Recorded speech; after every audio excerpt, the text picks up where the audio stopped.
Hey guys, good evening, नमस्कार, सुसंध्या। कैसे हैं आप सब लोग। देखिए, सीए फाउंडेशन का हमारा रिजल्ट आ चुका है और जो लोग क्लियर कर गए भाई उनको बहुत सारी बधाई और सीए इंटरमीडिएट के लिए बहुत सारी शुभकामनाएं।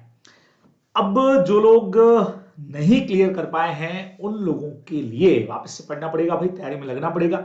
देखिए, टाइम बहुत कम है तो बगैर समय गंवाए आप लोगों को पढ़ना तो पड़ेगा।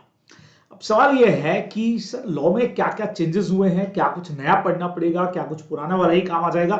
तो उस पर ही हम लोग आज इस बहुत शॉर्ट वीडियो के अंदर बात करने वाले हैं कि आपके सिलेबस के अंदर क्या क्या चेंज हुआ है। बराबर। तो चलिए जी, बहुत फटाफट से बात को स्टार्ट कर देते हैं। देखिए, आपके सिलेबस की जहां तक बात की जाए कि उसमें क्या क्या चेंज हुआ है, तो बच्चे लोगों, जैसा आप लोग यहां से देख पा रहे हैं कि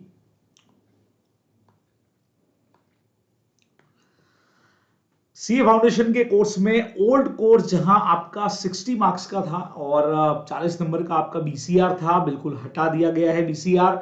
नए कोर्स में आपका बिजनेस लॉ हो जाएगा पूरे 100 मार्क्स का। जी हाँ, मतलब पूरा 100 नंबर अब अपने को लॉ को देना पड़ेगा, मतलब मेहनत अपने को पहले से ज्यादा करनी ही पड़ेगी। अब सबसे पहले बात करें इंडियन कॉन्ट्रैक्ट एक्ट की, जिसका पुराने कोर्स में वेटेज था, मतलब जो सेक्शंस थे वो 1 से 75, लगभग लगभग 20 नंबर के आसपास, 20-22 नंबर के आसपास के क्वेश्चंस उसमें से बनते थे। बराबर। अब जहां तक बात करें नए कोर्स की, तो यहां पे इंडियन कॉन्ट्रैक्ट एक्ट में आपका सेक्शन 1 से 75 जो पहले था वो तो एज इट इज है। उसके अलावा सेक्शन नंबर 123 से लगा करके 238 न्यूली इंक्लूडेड किया है, जो पहले सीए इंटरमीडिएट में था। बराबर।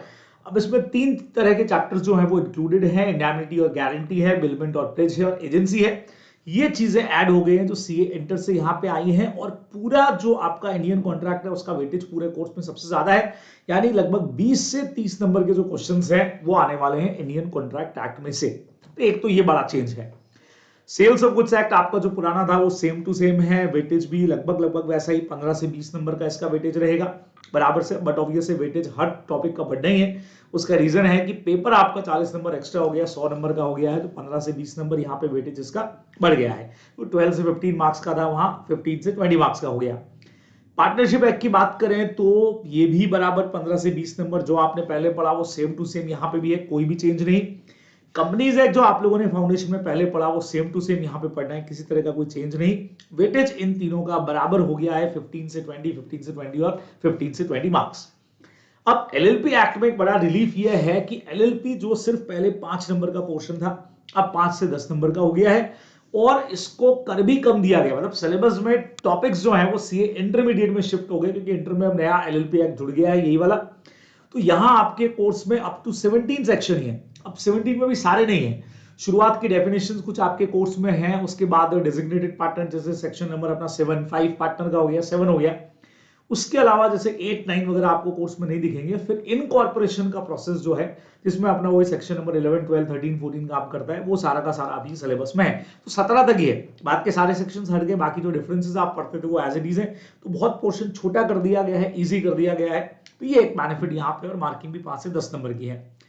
अब एक नया एक्ट जो बड़ा ऐड हुआ है वो है नेगोशिएबल इंस्ट्रूमेंट एक्ट, जो इंटर से हटा दिया गया है और यहाँ पे शामिल कर दिया गया है। अब हमको लगा, हमारे सीनियर लोगों ने बोला कि भाई एनआईए तो हमारा इंटर में बहुत बड़ा टॉपिक था, हम लोग छोड़ के भी जाते थे, थोड़ा मुश्किल पड़ता था, तुम्हारे इधर शिफ्ट हो गया है। तो यहां शिफ्ट तो जरूर हुआ है, लेकिन पूरा जो एनआईए इंटरमीडिएट में था वो पूरा का पूरा यहाँ पे नहीं हुआ है। कुछ सेलेक्टेड सेक्शन ही यहाँ पे इंक्लूड हुए हैं, बहुत सेलेक्टेड वाले, है ना। वो भी कंटिन्यूस नहीं है, बीच में से जैसे डेफिनेशन का कुछ पार्ट ले लिया, फिर उन्होंने टाइप्स का कुछ पार्ट ले लिया, फिर जाकर के कुछ पार्ट उन्होंने रेमेडीज वगैरह के कुछ डाले हैं। तो इसका मतलब ये हुआ कि ज्यादा पार्ट जो है वो एनआईए का कवर नहीं, हालांकि बहुत इंपॉर्टेंट टॉपिक है और 10 से 15 नंबर का इसका वेटेज दिया गया है, पढ़ना तो पड़ेगा ही, बट ऑब्वियस है। लेकिन जितना इंटर में था उतना सारा यहाँ पे शिफ्ट नहीं हुआ है, तो ये चीज ध्यान रखेंगे। तो ये आपका पूरा का पूरा सिलेबस है। तो सर अब क्या करें, नए के लिए क्या करें और इन सब के लिए क्या करें। देखिए, तैयारी में आपको लगना पड़ेगा, इन सब को लेकर के जो पुराना है उसके ऊपर वापस से पढ़ना स्टार्ट करिए, फोकस करिए। पिछली बार रिटर्न प्रैक्टिस अगर कम किया है, नहीं किया है, तो उसको बढ़ाइए। और इन सब के लिए जो है वो कुछ कुछ चीजें आप लोगों को इस चैनल के ऊपर भी अवेलेबल होती रहेंगी, तो उनको जरूर देखिएगा, उनको करिएगा, उससे आपकी तैयारी जो है वो और भी मजबूत हो जाएगी। और भी कहीं कोई डाउट रहता है तो आप बिल्कुल मुझसे क्वारी कर सकते हैं, बात कर सकते हैं और हम लोग साथ में मिलकर के तैयारी इसकी कर सकते हैं। चलिए जी, तो बहुत छोटी सी इंफॉर्मेशन थी, तो होप्स हो गया आप लोगों को पता लग गया होगा। जिन लोगों को नहीं पता था कि क्या क्या चेंजेस हैं, तो इसके हिसाब से अपना स्ट्रेटेजी प्लान करिए कि क्या चीज हमको पहले करनी है, क्या बाद में करनी है, कैसे करना है, और अपनी तैयारी के अंदर लग जाइए। All the best.